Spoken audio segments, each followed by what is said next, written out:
진짜 이 이야기를 어떻게 시작해야 할지 제가 기가 막히고 어이가 없어서 구토감이 치밀 지경이라니까요. 일단 사건의 발단부터 이야기를 드려보도록 할게요. 그날은 제가 시어머니의 심부름으로 시어머니가 친구들과 주기적으로 하는 모임에 잠시 물건을 전해드리려고 갔던 날이었어요. 평소 같으면 시어머니가 저를 시키는 일이 거의 없는데 그날은 정말 급한 물건이었는지 뭔지 저에게 빨리 가져다 달라고 난리를 쳐서 어쩔 수 없이 나서서 모임에 들렀습니다. 그 모임 이름이 뭐라더라? 아무튼 내노라 하는 기업들은 아니지만 꽤 중소기업들 중에서는 난다긴다 하는 사모님들끼리 모여서 고상함을 뽐내는 자리였어요. 그들에게는 교양 있는 자리라고 하지만 제가 봤을 때는 글쎄요. 서로 자기 자랑하느라 바쁘고 남의 트집 하나 잡아보려고 눈에 불을 켜는 모임으로 보였죠. 시어머니는 그 자리에 저를 부르는 것을 무척이나 내켜하지 않았었는데 아무튼 뭐 자기가 물건을 두고 간 걸 어쩌겠습니까? 사모님 모임은 시댁 근처에 있는 커피 한 잔에 8,000원을 호가하는 아주 고급진 카페에서 이루어지고 있었는데 사실 저는 그런 데서 모임을 하는 것도 영 이상하더라고요. 솔직히 그렇잖아요. 집에서 캡슐 하나만 내리면 커피가 줄줄 나오는데 무려 8,000원이나 주고 그 맛없고 쓴 걸 먹는다고 하니 아무튼 제가 입이 툴툴 나와서 시어머니 모임에 갔는데 들어서기 전부터 시어머니에게 장문의 문자가 도착하더라고요. 물건만 전해주고 뒤도 돌아보지 말고 사라져. 알았지? 입도 뻥끗하지 말고 내 친구들에게 인사도 하지 말고 그냥 아무것도 하지 말고 물건만 주고 사라지라고. 저는 대충 알았다고 답장을 보낸 뒤에 카페에 들어갔는데 시어머니가 제 꼬라지를 보자마자 인상을 아주 대놓고 팍팍 쓰더라고요. 우리 시어머니 머리부터 발끝까지 명품으로 치장하고 사치를 부릴 때 저는 남대문에서 세 장에 10,000원에 파는 티셔츠, 여름철 시원한 냉장고 바지 이런 것만 입었거든요. 그날은 시어머니 친구들의 모임이라고 하니까 나름 신경 쓴다고 인터넷에서 산 3만 원짜리 원피스를 입고 갔는데 그것조차 마음에 들지 않으셨나 보더라고요. 저는 뭐 시어머니가 아무 말도 하지 말고 물건만 주고 사라지라고 했으니까 그럴 심산으로 인사 꾸벅 올리고 뒤돌아서서 나가려고 하는데 시어머니 친구가 저를 붙잡더라고요. 아니 아가씨는 누구야? 생전 처음 보는 아가씨인데. 어디서 어떻게 알게 된 아가씨야? 아유, 뭘 궁금해하고 그래. 그냥 내 심부름 해주는 애야. 가끔 이렇게 불러서 뭐 해달라 하면 해주는 그런 애 있잖아. 순간 그 말에 수치심으로 다가오면서 제 얼굴이 다 빨갛게 달아오르는 기분이 들었습니다. 제가 아무리 행색이 남루해 보인다고 해도 어떻게 며느리를 앞에다 두고 심부름 해주는 애라고 말을 할 수가 있겠습니까? 시어머니가 당황해서 아무 소리나 짓거린다고 생각하기에는 너무나도 제가 카페에 들어섰을 때부터 제 행색이 마음에 들지 않는다는 티를 팍팍 내고 있었으니까요. 저는 인터넷에서 큰맘 먹고 산 3만 원짜리 원피스가 너무 구질구질하게 느껴지면서 부끄러운 마음에 눈물까지 나올 것 같았어요. 하지만 시어머니 친구들은 심부름 해주는 사람이라는 말에 수긍이 갔는지 요즘 아가씨들답지 않게 굳은 일을 한다면서 제 칭찬을 하더라고요. 시어머니가 당황해하며 깔깔 웃으면서 말 잘 듣는 애라고 말을 하는데 정말 그 자리에서 빨리 사라지고 싶었어요. 여기까지 심부름하러 오느라 힘들었을 텐데 뭐라도 한 잔 마시고 가요. 내가 사줄게. 여기 커피값이 엄청 비싸서 평소에 오기 힘든 곳이야. 아니에요. 제가 여기 있어봐야 서로 불편하실 텐데 그냥 가볼게요. 다음에 뵙게 되면 그때 한 잔 사주세요. 우리 경자가 이렇게 정이 없어. 아랫사람 부릴 때는 이런 거 하나하나 챙겨줘야 애들도 힘나서 심부름하고 그러지. 시어머니 친구가 몇 번이나 이야기를 하길래 거절하기가 뭐해서 시어머니를 바라보니까 저를 한심한 눈빛으로 바라보면서 커피 한 잔 먹고 가라고 하더라고요. 아니, 저도 그 자리에 끼기 싫었는데 시어머니 친구가 계속해서 이야기를 하는데 어떻게 매번 거절을 하겠어요. 고작 커피 한 잔인걸요. 시어머니는 옆에 앉아 있는 제가 마음에 안 드는지 계속해서 신경을 쓰는 듯한 느낌이 들어서 저도 가시방석에 앉은 것 같이 불편했습니다. 옆 테이블에 앉아서 커피를 마시고 있는데 커피값 한 잔에 8,000원이라더니 커피 맛은 아주 똥맛이더라고요. 옆 테이블이기도 했고 저도 뭐 딱히 할 게 없어서 언제 가야 하나 눈치만 보고 있다 보니까 시어머니가 친구들이랑 이야기하는 소리가 절로 귀에 들어오더라고요. 근데 경자 너 몇 년 동안 해외에 나가 있었던 거야? 뭐야? 모임에도 안 나오고. 사업이 휘청거린다는 소식은 들었는데 너네 사업이 조금 컸니? 이 정도로 무너질 회사는 아니었잖아. 그래도 다시 사업이 잘 돼서 다행이긴 하지만 그동안 어디에 있었어? 그냥 하도 속이 시끄러워서 이 나라 저 나라 돌아다니면서 회사가 안정을 찾기 기다렸지. 몇 군데 돌아다니니까 다시 회사가 일어섰더라고. 나야 뭐 해외에서 놀고 먹고 했다지만 우리 남편이랑 아들이 고생했지 뭐. 그러는 게 아니겠어요? 저는 그 말을 듣고 먹고 있었던 커피를 냅다 뿜을 뻔했습니다. 제가 허둥지둥하자 시어머니가 저를 슬쩍 쳐다보는데 눈빛으로 아무 말 하지 말고 가만히 있으라고 이야기를 하더라고요. 진짜 시어머니의 허세란 혀를 내두를 정도였습니다. 사실 저는 사건의 모든 이야기를 알고 있었거든요. 시어머니가 해외를 나가기는 개뿔. 가족들끼리 뿔풀이 흩어져 있던 시간 동안 없이 살았던 그 몇 년간의 과거를요. 시어머니가 친구들에게는 쪽팔렸었는지 해외에 나가 있었다고 거짓말을 친 것 같은데 저는 뻔히 다 알고 있는 사실이니 그 허세에 무척이나 놀랐죠 뭐. 사실은 우리 남편 집안이 꽤 잘 나가는 중소기업을 운영 중이었었는데 사업이 갑자기 문제가 생기면서 쫄딱 망해버려가지고 뿔뿔이 이산가족처럼 흩어져서 살던 시간이 있었어요. 저랑 남편이 결혼을 하고 나서 2년 정도 흘렀을 때쯤 시아버지 사업이 갑자기 재기를 시작하면서 급물살을 타고 술술 풀리기 시작해서 지금 자리까지 다시 온 거죠. 남편이랑 저랑 결혼했을 당시만 해도 기업을 운영했던 사람이라고는 상상도 할 수 없는 몰골이었어요. 쫄딱 망한 줄 알았던 시아버지의 사업이 갑자기 각광을 받게 된 것은 시아버지가 가지고 있었던 특허권 때문이었습니다. 시아버지는 그 특허권을 토대로 다시 처음부터 사업을 시작했고 갑자기 급성장을 하게 된 것이었어요. 게다가 처음에 시아버지의 사업이 망하게 된 계기가 회사 사람의 말도 안 되는 뒤통수 때문이었었는데 그 사건이 커지고 커지면서 수사가 들어가게 되었어요. 경찰에서 수사를 거듭한 결과 회사 사람의 횡령 및 배임 그리고 뒤에서 했던 뒷공작까지 모조리 다 밝혀진 덕분에 보상까지 받게 되었습니다. 한순간에 큰 사업이 오르락 내리락 하다 보니까 보상 금액이 만만치 않았고 시아버지는 순식간에 돈방석 위에 앉게 되었죠. 시아버지는 그 돈으로 회사를 일으키겠다는 포부를 가졌고 가족들에게 상의도 없이 회사에 모조리 다 투자를 했는데 이게 또 대박이 난 게 아니겠습니까? 사업가 기질이 충분했던 시아버지의 선택으로 다시 우리 시어머니는 허세에 찌든 여왕이 될 수 있었어요. 일이 술술 풀리기 시작하면서 막노동 일을 하면서 하루 벌어 하루 먹고 살던 우리 남편도 시아버지 회사에 다시 취직을 해서 회사원이 될 수 있었어요. 시아버지 회사에서 일을 하다 보니 한자리를 차지하기도 어렵지 않았고 갑자기 편해진 일거리 덕분인지 남편은 막노동을 할 때보다 저와 시간을 더 보낼 수 있게 되었어요. 물론 그럴수록 시댁에서는 저를 더 탐탁지 않게 생각하고 안 좋은 시선으로 바라보기 시작했어요. 사업이 쫄딱 망해서 돈 한 푼 없이 단칸방 신세로 찌들어 살 때에는 제가 번 돈으로 시부모에게 용돈까지 주면서 생활을 했었는데 말이죠. 제가 생활비 줄 때는 생활력 강한 며느리가 생겨서 얼마나 다행인지 모른다고 저를 추켜 세워주시던 분들이 참 사업이 갑자기 잘 풀리면서 돈방석 위에 앉게 되자 저를 멸시하고 무시하기 시작한 겁니다. 사람이 참 앞뒤가 다르다고 하지만 이렇게까지 차이가 날 것이라고는 생각도 못했죠.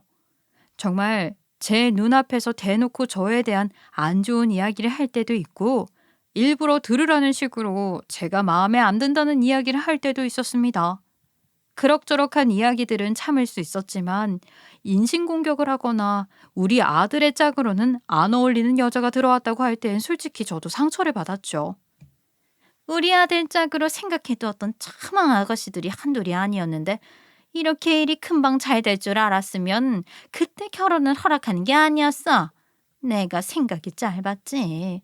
그 좋은 혼처자리들을 두고 내가 왜 이런 애랑 어영부영 장가를 보냈을까?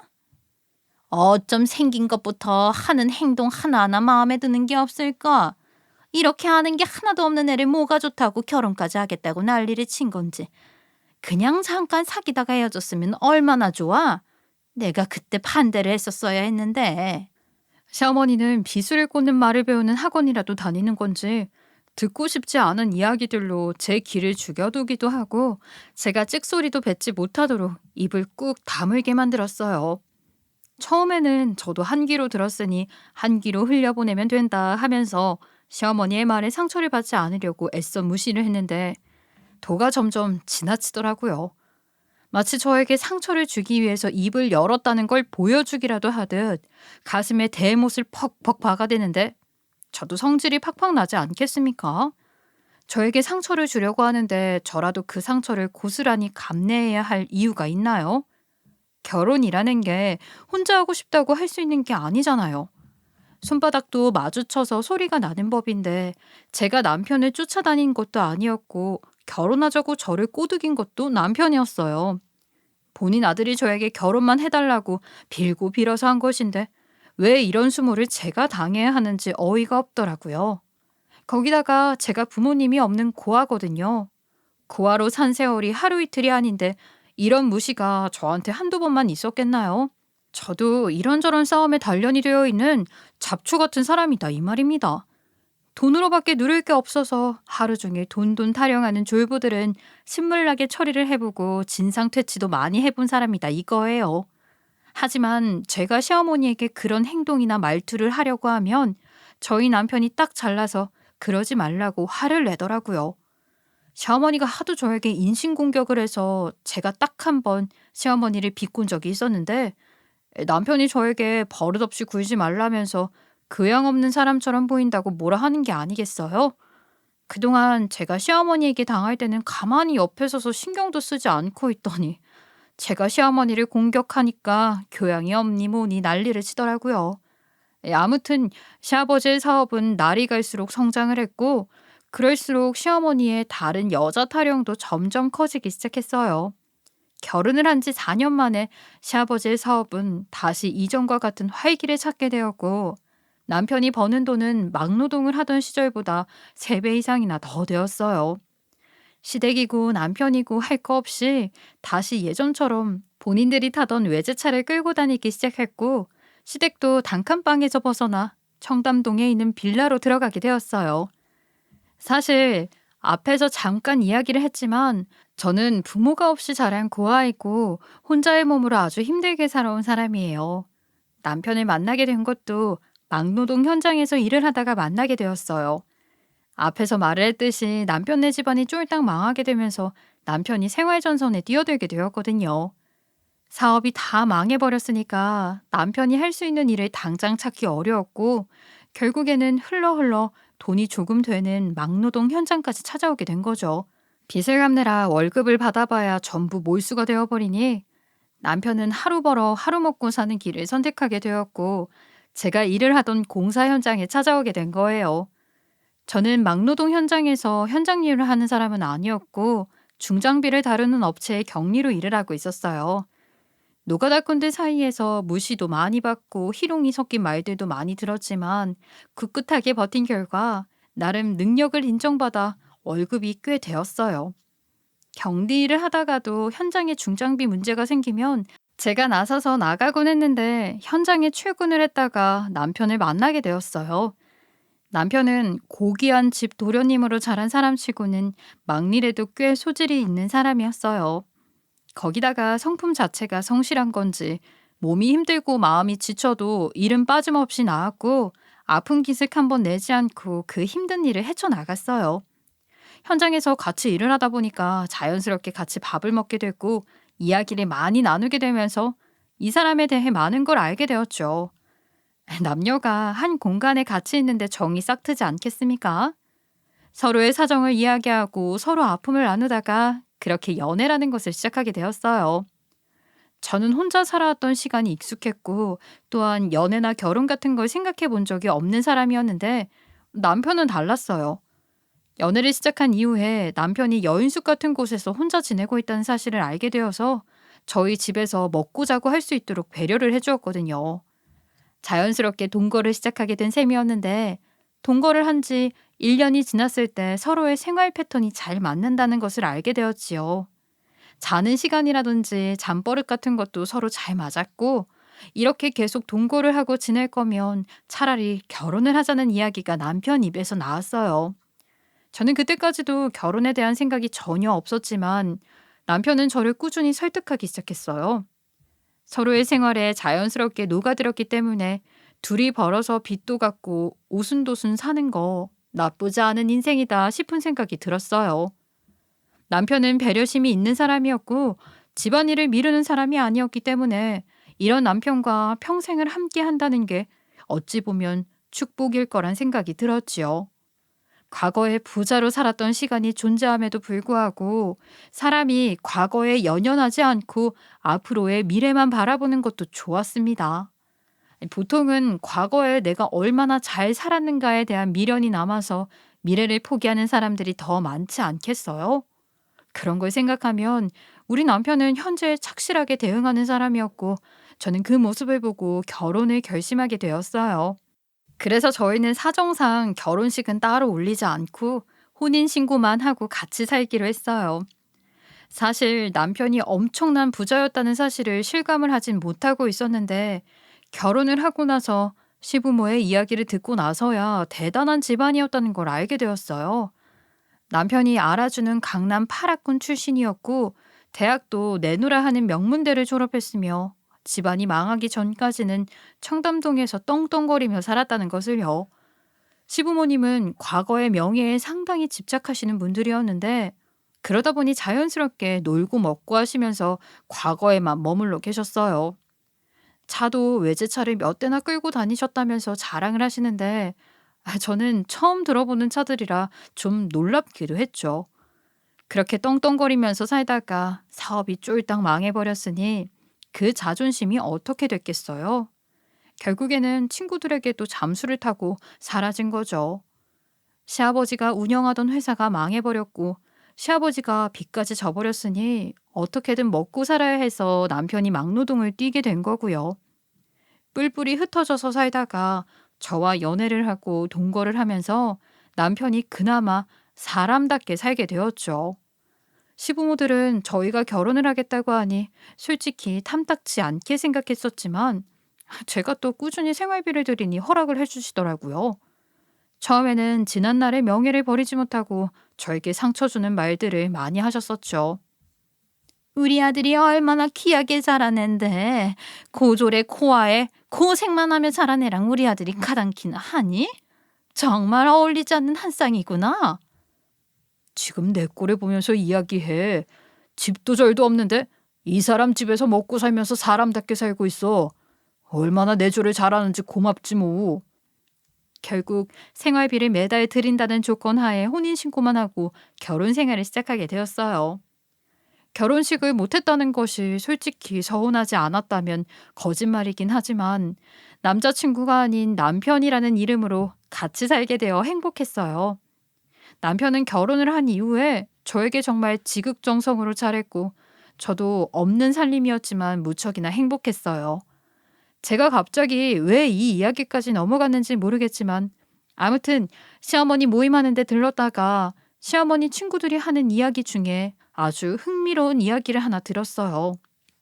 남편이 강남 8학군 출신들 친구들과 함께 매달 동창 모임을 하고 있다는 소리를 듣게 된 겁니다. 그런데 그 말에 귀를 쫑긋하니 우리 시어머니가 순간 저를 휙 쳐다보는데 그 표정이 꿈도 꾸지 말라는 듯한 이상한 표정이지 않겠어요? 마치 들키기 싫었던 내용을 들킨 듯한 얼굴로 저를 매섭게 쳐다보는데 왜 저러는지 몰라서 저도 그냥 시어머니를 멍청한 표정으로 바라보았죠. 그냥 동창 모임이라고만 생각을 하고 있었기 때문에 별 대수롭지 않게 얼음만 남은 컵을 매만지고 있었는데 시어머니 친구 중에 한 분이 그러더라고요. 아니 자기 아들이 번듯하게 잘 커서 좋은 대학까지 나오고 지네 아버지 회사에서 일도 잘하고 있는데 왜 아직 결혼을 못했을까? 동창 모임이 부부 동반 모임이라며 아유 빨리 짝 찾아줘야지. 저는 순간 컵을 놓쳐서 깨트릴 뻔했습니다. 남편이 아직까지도 친구들 사이에서 총각 행세를 하고 다닌다는 소리인가 싶어서 시어머니를 쳐다봤어요. 시어머니가 순간 제 눈길을 피하는데 이게 다 무슨 말인가 싶어서 동공이 막 흔들리더라고요.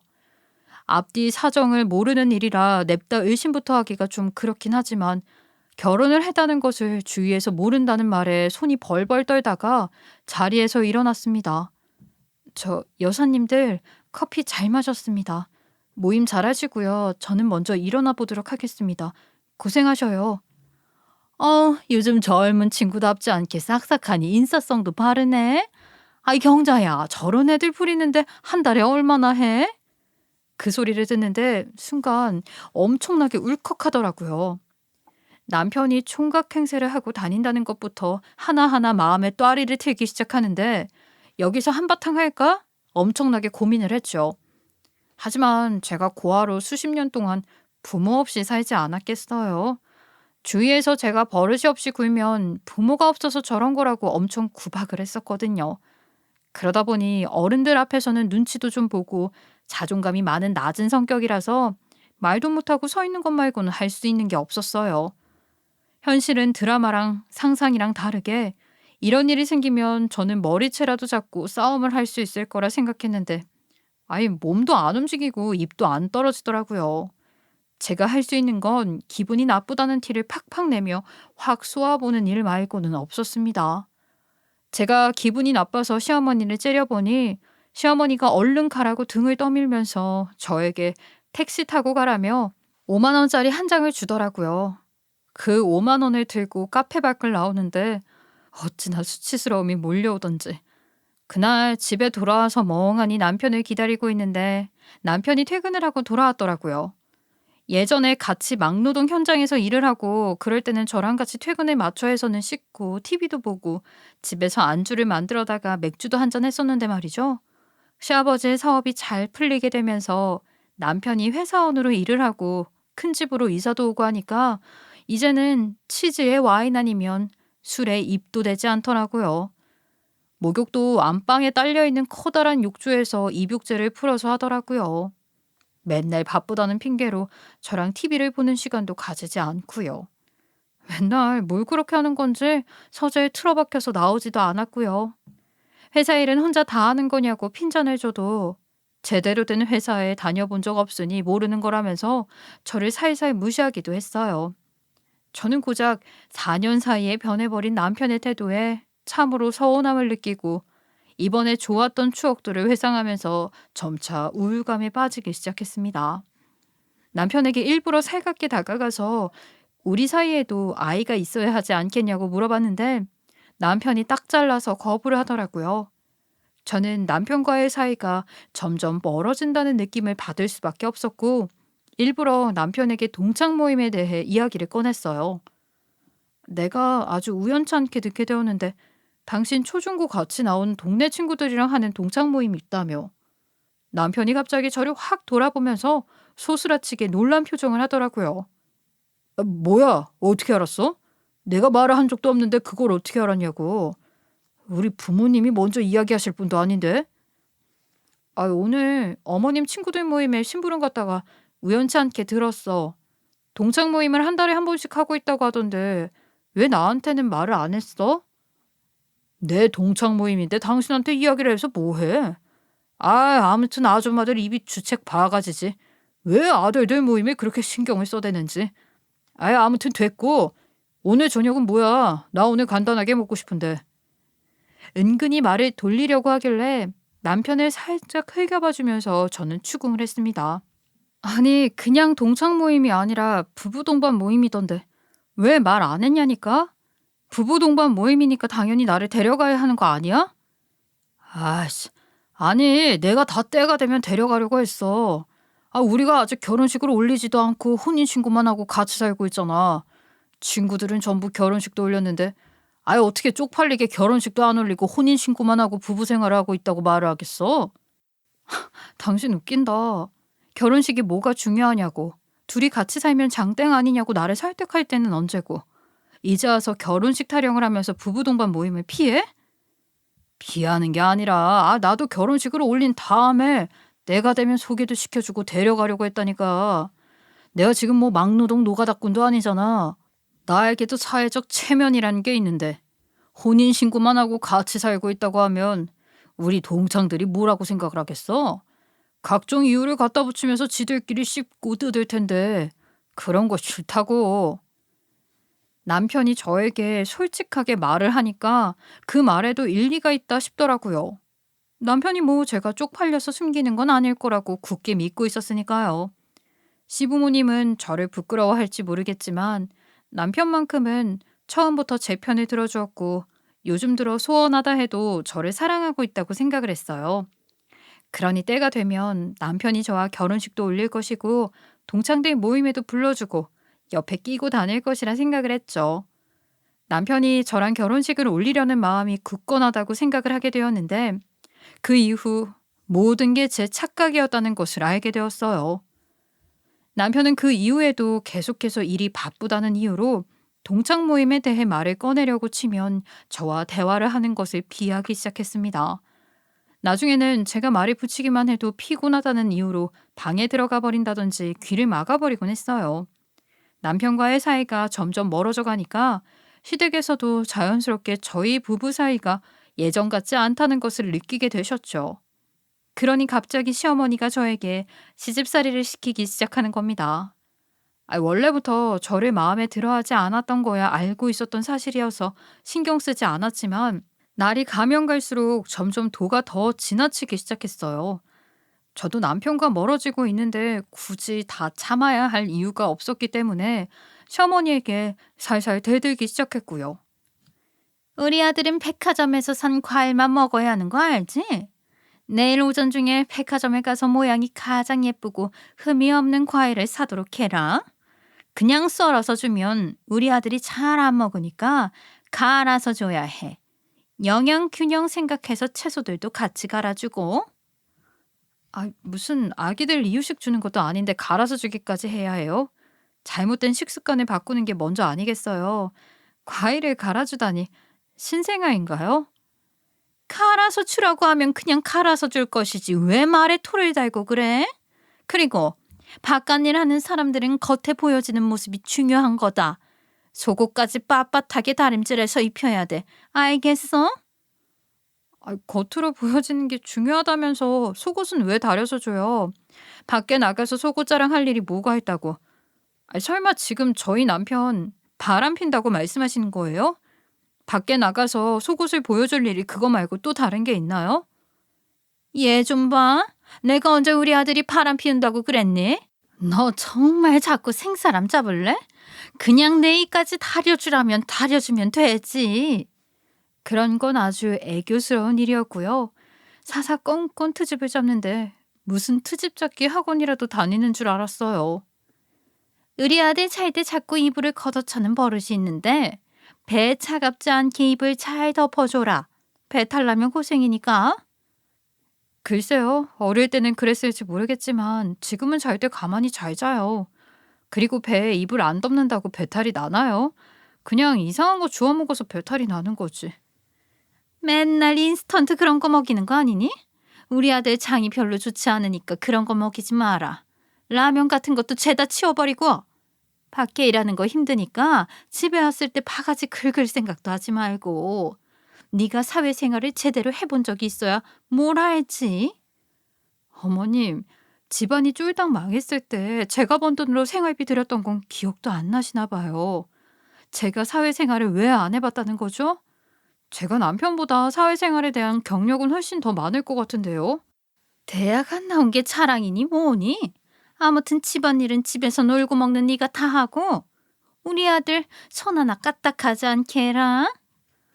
집안일은 부부가 같이 하는 거죠. 누가 더 하고 덜 하고 그런 걸 정해서 하는 게 더 이상한 것 같은데. 제가 말 하나하나 말대답을 하니까 시어머니가 신경질을 팍 부리더라고요. 어쩜 얘가 말 한마디 치지 않고 그렇게 자기 할 말을 다 하는지. 이래서 부모 없는 것들은 상종을 하면 안 된다는 건데 대학이라도 번듯하게 나왔으면 교양이라도 있지. 이건 뭐 공사판에서 구르던 쌈딱도 아니고.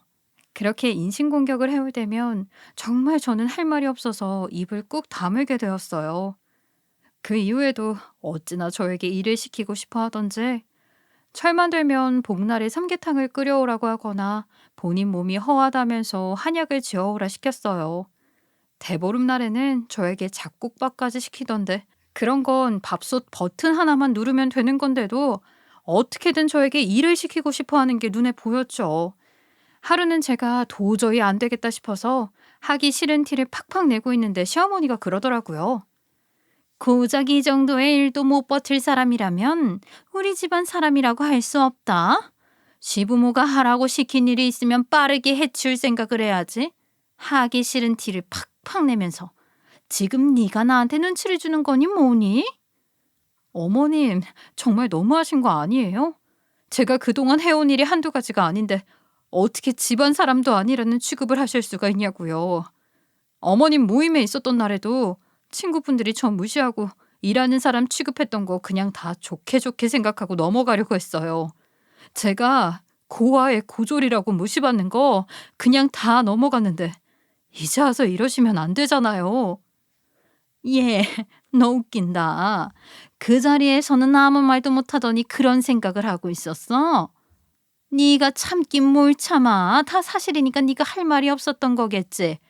그냥 못 버티겠으면 우리 집에서 나가라는 소리야. 얘가 대학을 못 나와서 그런 건지 이렇게 대놓고 말을 해줘야 하는구나. 제가 생활비 드릴 때는 우리 며느리밖에 없다고 생활력 강해서 좋다고 하실 때는 언제고 이제 와서 말을 바꾸시냐고요. 제가 너무나도 속상해서 그대로 집으로 뛰쳐들어와 쉬고 있는 남편을 붙잡고 속상해 죽겠다며 제 속마음을 탈탈 털어놓았습니다. 당연히 제 편을 들어줄 거라 생각했던 남편은 제 말을 제대로 들어주지도 않고 대면대면하게 대충 대답만 하고 말더라고요. 속도 시커멓게 타들어갔지만 남편의 태도에 진심으로 짜증이 났고 이대로라면 이 집안에서 쫓겨나는 건 시간 문제라고 생각을 하게 되었어요. 제가 그래도 몇 년 안 되긴 하지만 남편과 시부모를 먹여 살렸던 시간이 있는데 집안이 다시 일어났다고 쫓겨나면 안 되지 않겠습니까? 제가 돈 욕심이 어마어마하게 있었던 건 아니지만 제가 치른 희생만큼 보상은 받아야죠. 저는 그 뒤로 남편의 동창 모임에 대해 알아보기 시작했어요. 인터넷이라는 게 정말 발달이 되어 있지 않겠습니까? 남편의 휴대폰을 뒤지는 게 더 빨랐겠지만 아쉽게도 비밀번호가 설정이 되어 있어서 건드리지를 못하겠더라고요. 저는 각종 SNS를 검색해 가면서 남편이 나온 학교를 찾게 되었고 그 과정에서 남편의 동기로 보여지는 사람들을 찾게 되었어요. 나이도 같고 사는 동네도 비슷했으니 이 사람들이라면 동창 모임에 나가지 않을까 하고 그 사람들의 SNS를 뒤지는데 딱 적혀 있더라고요. 동창 모임이 매달 마지막 주 토요일에 어느 호텔에서 이루어지고 있다는 사실을 발견하고 저는 심장이 뛰기 시작했어요. 이제 모임이 어디에서 어떻게 이루어지는지 알았으니까 제가 나서는 일만 남았다고 생각했죠. 저는 벼르고 벼르다가 마지막 주 토요일이 되자 신이 나서 한껏 치장을 하기 시작했어요. 물론 호박에 줄 긋는다고 수박이 되는 건 아니지만 평소에 아까워서 입지 못했던 백화점에서 산 옷을 입고 화장도 화려하게 했어요. 그리고 택시를 타고 거기 호텔로 딱 들어섰는데 진짜 들어가도 되나 마나 끝까지 고민이 되긴 하더라고요. 하지만 여기까지 왔는데 그냥 돌아가는 건 아니다 싶어서 안내해 주시는 분께 동창 모임에 왔다고 이야기를 하니 안쪽으로 안내를 해 주셨어요. 안쪽에 이미 자리를 잡은 사람들을 쭉 둘러보는데 우리 남편은 퇴근이 늦어지는 건지 조금 늦게 오는 건지 자리에 없더라고요. 먼저 와 있던 몇 명의 사람들이 모여서 이야기를 나누고 있었는데 다들 옆구리에 여자를 끼고 있는 걸 보니 정말 부부 동반 모임이더라고요. 제가 덜렁 그 안쪽으로 들어가니까 사람들은 저를 보고 어리둥절해서 어떻게 오게 됐냐고 물어보았고 저는 웃으면서 대답을 했습니다. 저는 여기 동창 모임의 일원인 김기철 씨 부인이에요. 동창 모임이 부부 동반 모임이라는 소식 듣고 오게 되었는데 제가 남편보다 빨리 도착했나 봐요. 제가 남편의 아내라고 이야기를 하자 동창들이 경악스러운 얼굴로 저를 바라보는 게 아니겠어요? 그러면서 제가 정말 김기철의 아내인지 몇 번이나 되물어보더라고요. 다들 못 믿겠다는 표정으로 말을 하길래 왜 저러나 싶었죠. 우리 남편이 총각 행세를 오래 했나 봐요. 저희 부부에게 피치 못할 사정이 있어서 결혼식을 올리진 못해서 모르셨을 거라고 생각해요. 혼인신고만 하고 같이 살고 있거든요. 지금 결혼한 지가 5년 차가 되었어요. 그러니 다들 고개를 돌려서 수근수근 이야기를 하는데 분위기가 정말 심상치 않다는 것을 느끼게 되었죠. 그렇게 가시방석 같은 곳에서 꿋꿋하게 남편을 기다리며 버티고 있는데 저 멀리서 남편이 걸어오는 것이 보였습니다. 그런데 글쎄, 지금 생각해도 너무 충격적이고 가슴이 막 뛰는데 남편 옆에 팔짱을 끼고 누가 봐도 여자친구처럼 보이는 여자가 딱 서 있는 게 아니겠어요? 딱 봐도 어리고 예쁜 여자랑 같이 들어오면서 다정하게 귓속말을 하고 하하호호 웃는데 진짜 이게 현실이 맞나 하는 생각이 들더라고요. 제가 망부석처럼 그 자리에 우뚝 서 있으니까 동창 중에 한 명이 그제서야 저에게 저 옆에 있는 여자가 저의 남편의 부인이라고 말을 하더라고요. 정말 기가 막혀서 저는 믿을 수가 없었어요. 남편에게 다른 여자가 있었다니요. 다리의 힘이 탁 풀려버리는 바람에 저는 그 자리에 털썩 주저앉아 버렸습니다.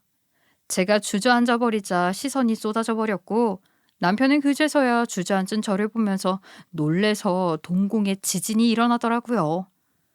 아니, 네가 여기를 어떻게 왔어? 내가 말을 해준 적도 없는데 여기를 어떻게 알고 찾아왔냐고. 진짜 기철이 네 부인 맞아? 우리한테 와서 너랑 결혼한 지 5년이 됐다고. 혼인신고만 하고 같이 살고 있는 중이라고 하던데? 아유, 무슨 소리 하는 거야. 아니야, 절대 아니야. 나를 쫓아다니는 스토커야. 그래, 스토커. 결혼을 하기는 뭘. 뭐라고? 스토커? 어떻게 조강지철을 앞에 두고 바람을 피우는 놈이 그런 소리를 할 수가 있어. 내가 지금 너랑 같이 산 지가 몇 년인데 우리가 결혼식도 못 올리고 혼인신고만 하고 같이 산 지 5년이 지났다고. 미친년이네 이거. 왜 여기 와서 생사람을 잡고 그래? 어? 야, 너 뭐 때문에 이러는 건데? 돈 때문이야? 나가? 저에게 막말을 쏟아내는 남편을 보고 정말 할 말이 없더라고요. 눈물만 줄줄 흘리고 있다가 옆에 있는 여자를 봤는데 그 여자가 딴청을 부리고 있더라고요. 딱 봐도 저의 존재를 알고 있는 것처럼 보였고 그 여자에게 저는 화를 냈습니다. 야, 너도 알고 있었지? 이 남자가 유부남이라는 거. 나랑 결혼해서 같이 살고 있는 거 다 알면서 지금 바람 피운 거잖아. 너도 똑같은 불륜녀야? 참나. 어차피 기철 씨가 이혼할 거라고 했는데 무슨 상관이냐고요. 나랑 기철 씨가 어떤 사이로 엮인 건지 알지도 못하면서. 그러자 동창들 사이에서 난리가 났죠. 싹 다 경악을 금치 못하고 결혼한 게 사실이냐, 진짜 바람 피우는 거냐 하면서요. 다들 흥미진진해 하면서도 남편을 경멸하는 얼굴로 바라보기도 하고 아주 호텔 레스토랑이 아수라장이 되었어요. 제가 부인 맞다니까요. 혼인신고만 올리고 같이 산 부인이요. 5년이나 같이 살았는데 스토커? 정말 어이가 없어서 원. 자꾸 소란이 일어나니까 호텔 측에서 저와 남편에게 난색을 표했고 상간녀까지 셋이 호텔 밖으로 나오게 되었어요. 남편은 저에게 여기가 어떤 자리인 줄 알고 쫓아온 거냐며 화를 냈고 저는 적반하장으로 구는 남편의 뺨을 갈겨버렸습니다. 그러자 남편은 기다리고 있었다는 듯이 손버릇이 나쁜 여자랑은 같이 살 수 없다면서 이혼을 이야기하더라고요. 바람을 피운 게 누군데 뭐가 그리 당당해서 저에게 그딴 소리를 하는 건지. 호텔 밖에서 2차전이 펼쳐졌지요. 제가 저 여자는 뭐냐고, 뭔데 당당하게 불륜을 저지르는 거냐고 하니 남편이 저에게 함부로 말하지 말라고 성질을 부리더라고요. 이 여자가 얼마나 대단한 여자인 줄 알아? 무려 은행장 딸이야. 우리 사업이 얼마나 잘 풀리게 된데 큰 도움을 준 은행장 딸이라고. 자금난에 시달려서 전전긍긍할 때 그 자금을 풀어준 덕에 우리 회사가 지금의 자리까지 빠르게 성장할 수 있었던 거지. 당신처럼 고작 생활비 몇십만 원 주면서 생색내는 거랑은 차원이 다른 여자라고. 알고 보니 시아버지의 사업이 술술 풀리게 된 데에는 은행에서 큰 대출이 나왔기 때문이었고 그 자금을 풀어준 게 상간녀의 집안이었던 거예요. 남편이 상간녀를 만나기 시작하면서 새 출발에 대한 이야기가 솔솔 나오자 상간녀네 집안에서 시부의 사업에 도움을 준 것이었죠. 시부의 회사가 급성장을 하자 은행장도 불륜이고 나발이고 남편과 자기 딸을 결혼시키고 싶었고 서로 돕고 돕는 구조로 혼인관계를 이어가자고 결정이 난 거죠. 양쪽 집안 모두 저의 존재를 알고 있음에도 불구하고 이혼시키고 재혼시키면 된다면서 한통속으로 굴었던 것입니다. 당신이 원하는 대로 절대 되지 않을 거야. 내가 어떤 수를 써서라도 이 치욕스러운 모든 일에 대한 복수를 하겠어. 당신 같은 사람 정말 증오스러워. 지금이라도 순순히 이혼을 해주면 그 보상은 섭섭치 않게 해줄게. 지금 사는 집이라도 넘겨줄 의향 있어? 아마 평생이 가도 고졸의 고아의 신분으로 그런 집에서는 못 살걸? 그러니까 준다고 할 때 받고 떨어져. 저는 복수를 결심했고 집에 돌아와서 한참을 울며 어떻게 해야 좋을지 깊은 생각에 빠졌습니다. 남편은 그날 이후부터 집에 들어오지 않더라고요. 그 여자랑 사는 건지 시댁에 들어가 사는 건지 시댁에서도 제 연락을 다 차단한 건지 저의 연락을 받아주지 않았습니다. 저는 이대로는 안 된다는 생각에 같은 단지에 사는 아줌마들끼리 시시콜콜한 대화를 하는 톡방에 이 모든 이야기를 정리해서 올렸어요. 구구절절하게 제 이야기를 쓰자 아줌마들 사이에서 미친 거 아니냐고 아주 그냥 난리가 났죠. 원래 그거 아시죠? 동네 사람들 소문은 정말 천리까지 퍼져나간다는 사실을요. 제가 평생을 뒷바라지한 남편이 배신을 때려 어느 은행장 딸과 불륜을 저지르고 결혼하겠다고 이혼하자고 한다 했더니 다들 온갖 사람들에게 소문을 냈더라고요. 일부 아줌마들 사이에서는 불매를 하겠다는 말까지 나오고 소문이 꼬리에 꼬리를 물고 퍼지기 시작하자 시모 친구들 중 한 명이 그 이야기를 듣게 된 거죠. 시어머니에게 연락해서 네 아들이 불륜남 맞냐 했다던데 그제서야 시댁이고 남편이고 저에게 연락을 하더라고요. 저는 여기에 멈출 수 없었기에 그 여자에게도 쪽팔림을 주기 위해서 수제 케이크를 주문 제작했어요. 어느 은행장 딸의 불륜을 기념하며 라는 문구를 새겨서 일부러 투명한 케이크 상자에 담아서 상간녀의 부모와 상간녀의 회사에 케이크를 보냈어요. 당연히 남편의 사무실에도 케이크를 보냈죠. 불륜 축하한다고 오래오래 더러운 사랑하라고요. 다음날 회사원들이 이용한다는 게시판에 우리 회사에서 케이크 배달이 왔는데 신나서 열었더니 불륜 축하 메시지가 들어있더라 하면서 난리가 났어요. 당연히 소문이 소문을 달고 퍼지기 시작했죠. 파문이 일어나게 되면서 그 은행에서도 알게 된 건지 뭔지 상간녀의 아버지가 은행장 자리에서 잘렸다지 뭡니까? 처음에는 제가 퍼뜨린 소문 때문인가 싶었는데 알고 보니까 시아버지 회사에 사업 자금을 대준 게 사실은 그만큼의 대출이 나오지 않는 건데 편법을 써서 대출을 해준 거더라고요. 그게 재량으로 저지른 일이라는 게 밝혀지면서 감사를 받게 되었는데 여러 가지 걸려있는 문제가 있었나 보더라고요. 은행장 자리에서 내려오게 되면서 당연히 시아버지 회사에도 불법적으로 대출을 받았으니 일시불로 상환하라는 독촉이 들어오게 된 겁니다. 한 번에 그 큰 자금을 갚으려고 하니 시아버지가 어디 돈이 되겠습니까? 사업도 휘청거리기 시작한 거죠. 그러고 나니까 저에게 잘못했다고 연락이 오는데 이 와중에 남편이 불륜남이라는 게 소문이 퍼지면서 시아버지 회사 물건 불매운동도 시작이 되었어요. 매출 감소에 빚 독촉에 남편이 난리가 나서 저에게 연락이 오는데 고소해 죽겠더라고요. 야, 네가 죄다 소문낸 거 내가 모를 것 같아? 내가 너 허위사실 유포로 고소할 거야, 고소. 고소가 얼마나 무서운 건지 모르지? 나는 뭐 안 알아봤을 줄 알고 그러냐? 고소? 고소하려면 해라. 그거 벌금 몇십만 원 내면 끝이라고 하더라. 나중에는 자금이 엄청나게 부족한 건지 뭔지 저에게 빌면서 집이라도 비워달라고 하길래 이 집은 내 거라고 딱 잘라 이야기를 했죠. 그날 호텔에서 했던 대화를 녹음해두길 참 잘했네. 이 집 내 수준으로는 평생 못 사는 집일 거라며 나한테 주겠다고 했잖아. 이혼해줄게. 나도 너 같은 똥차보다는 집이 훨씬 낫겠더라.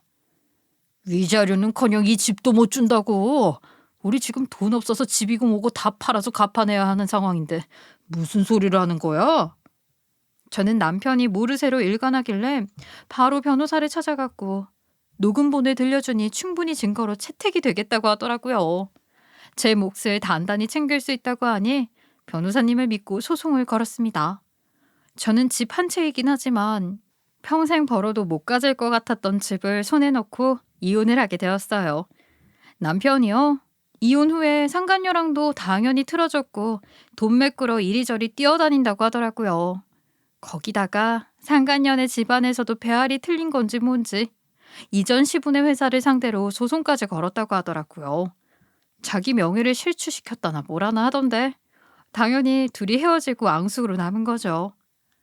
이혼한 지 지금은 10개월이 흘렀는데 제가 왜 그 시간을 버티면서 그런 놈과 결혼 생활을 유지했는지 모르겠더라고요.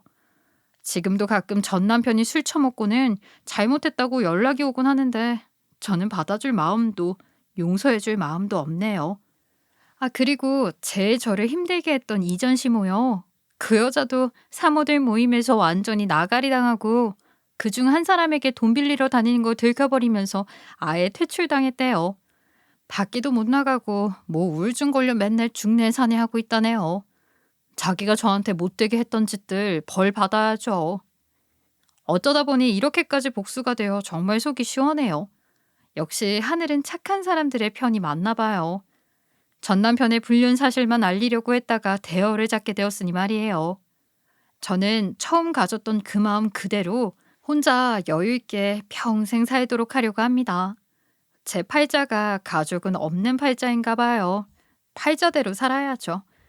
제 이야기 들어주신 모든 분들께 감사 인사 전하며 여러분들은 함께 사는 가족들과 행복하고 복된 날들만 가득하시길 바랍니다.